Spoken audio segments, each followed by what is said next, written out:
Hey friends, welcome. Today we will be discussing a Schrödinger wave equation.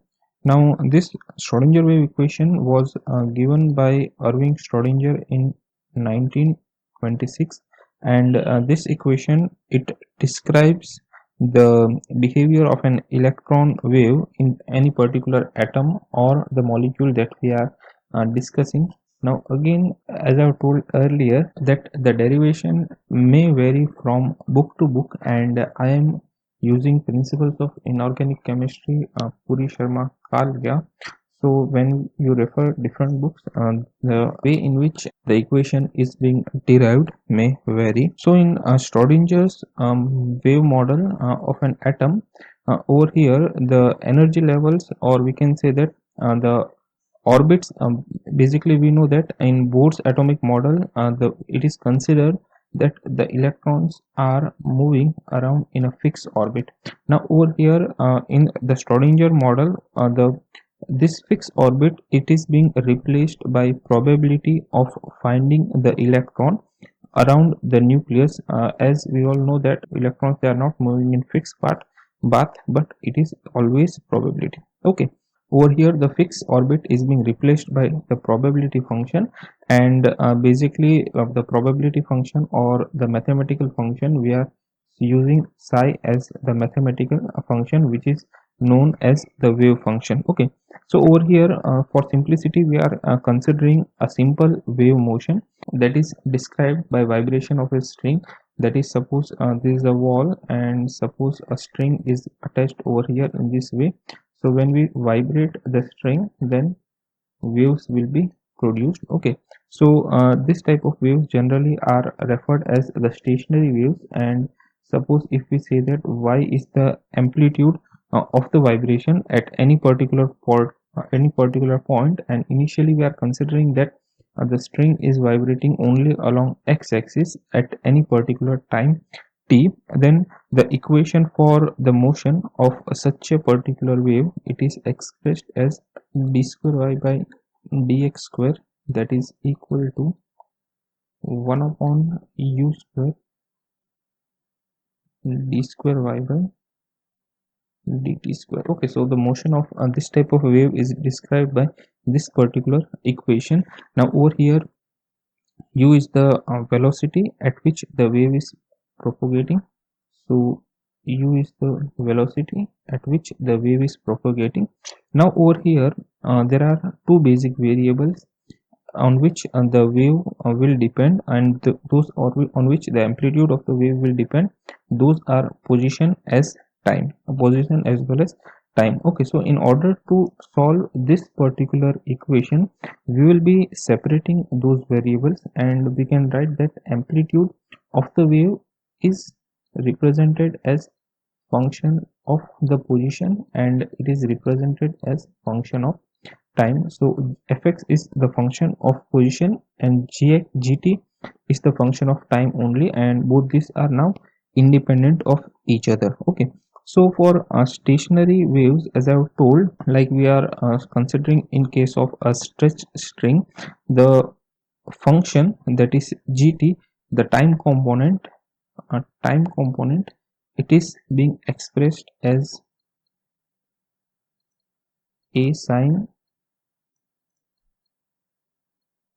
2 pi mu t, where mu is the vibrational frequency and a is the maximum amplitude that is obtained. We will be substituting this expression over here, and so for stationary waves, the equation could be represented as y is equal to fx.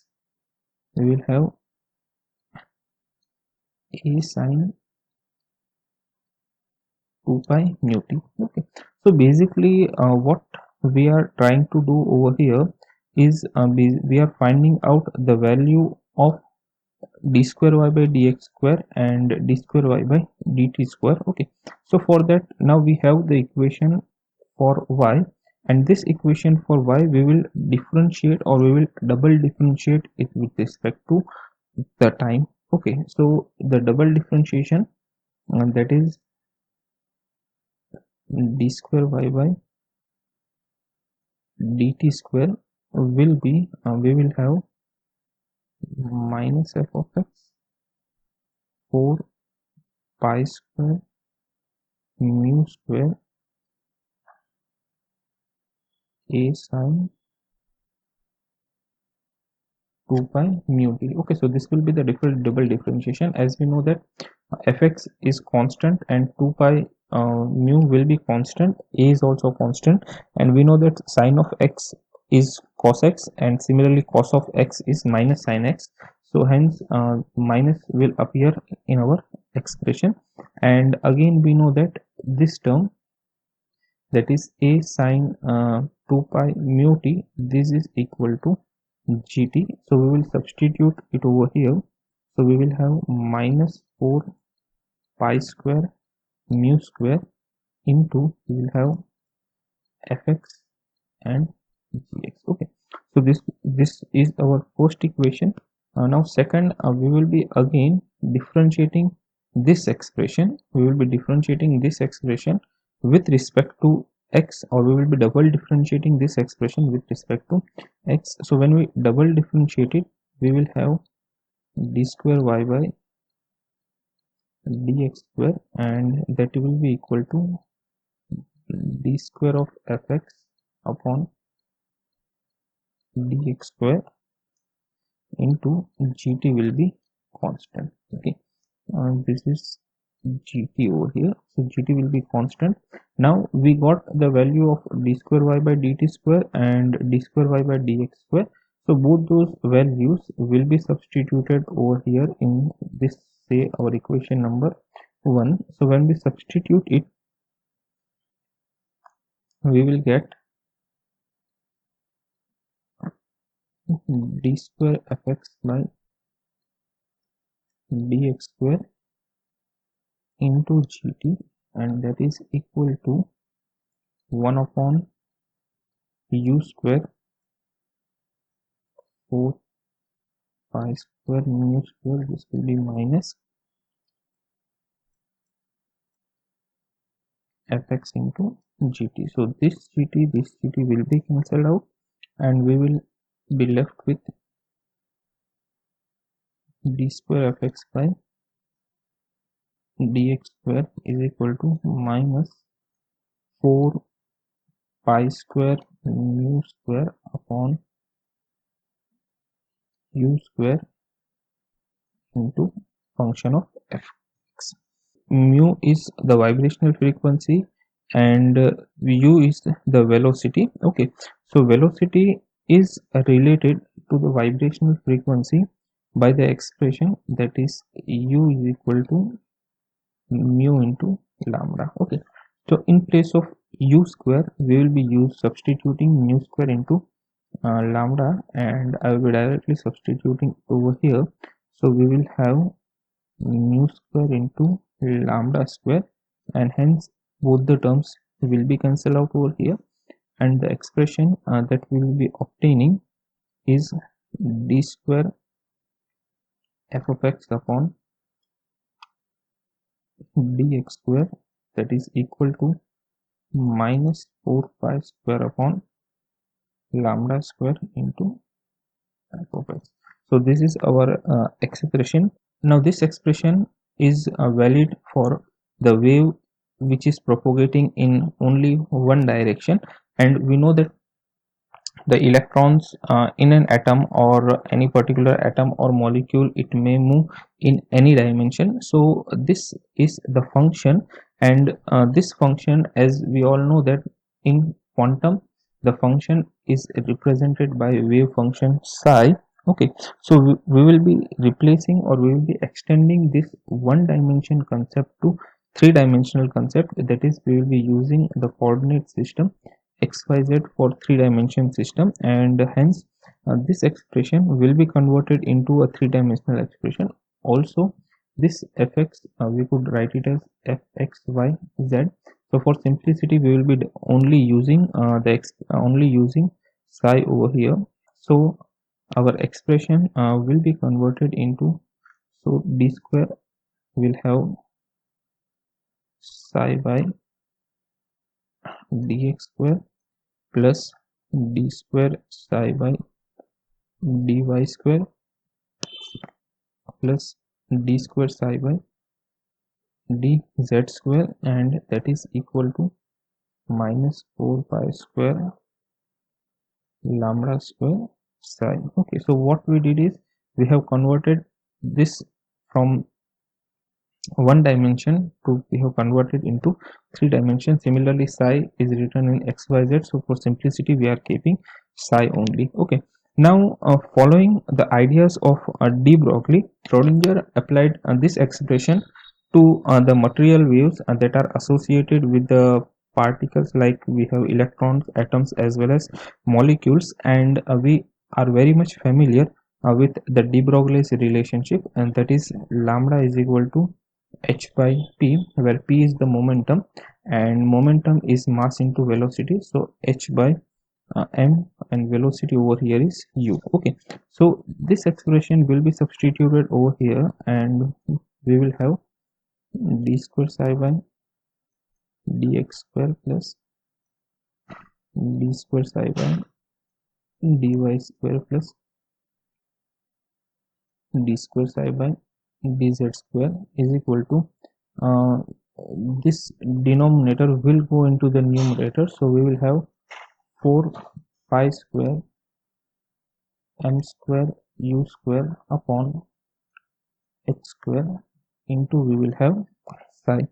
Okay, so where over here m is the mass and u is the velocity of the particle, m is the mass of the particle. So if we are uh, taking say electron, then we will have mass of an electron. If we are taking say any atom, then it will be mass of any particular atom, and similarly u is the velocity. And if we are taking say any diatomic molecule, then mass over here will be considered as the reduced mass, that is mu.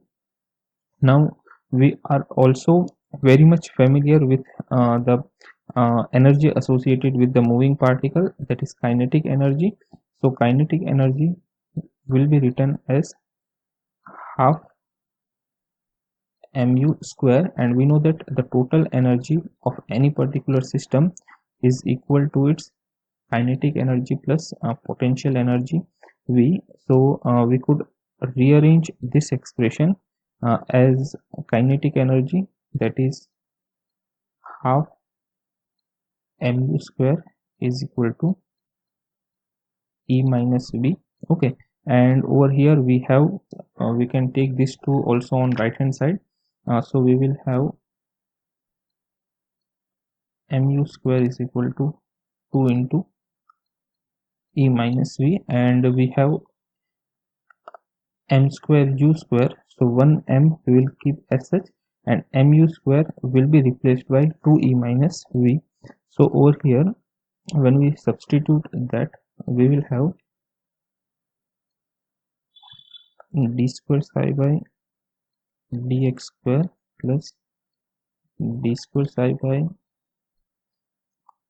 dy square plus d square psi by dz square, and plus we will have,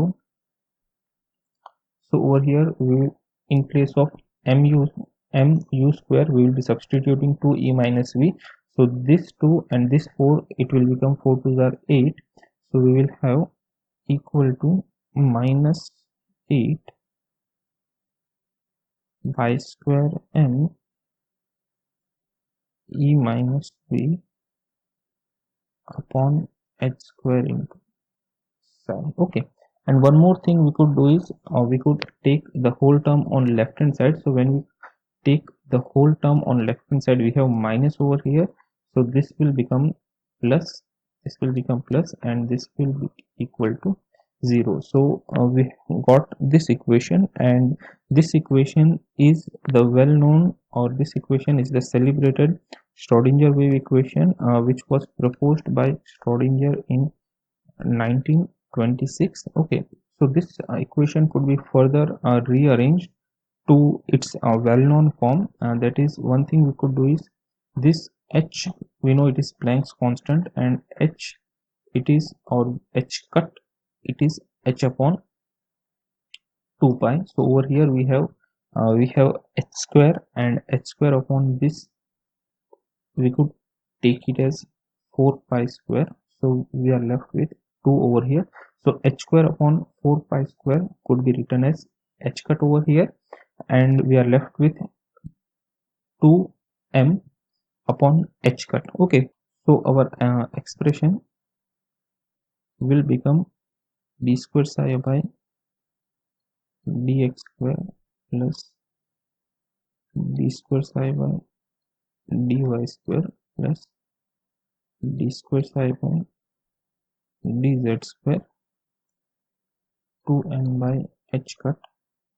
We have e minus v psi, and that is equal to 0. Upon further simplification, we could take 2m h cut v into psi on right hand side, also all these terms on right hand side, so that will be minus, and we will take this will be h cut square, so this will be h cut square, so we will be multiplying the whole equation by h cut square by 2m, so 2m by h cut square with e and will with v will be cancelled out, and we will have minus h cut by 2m into d square upon dx square plus d square upon dy square plus d square upon dz square plus v into, we are taking psi also common,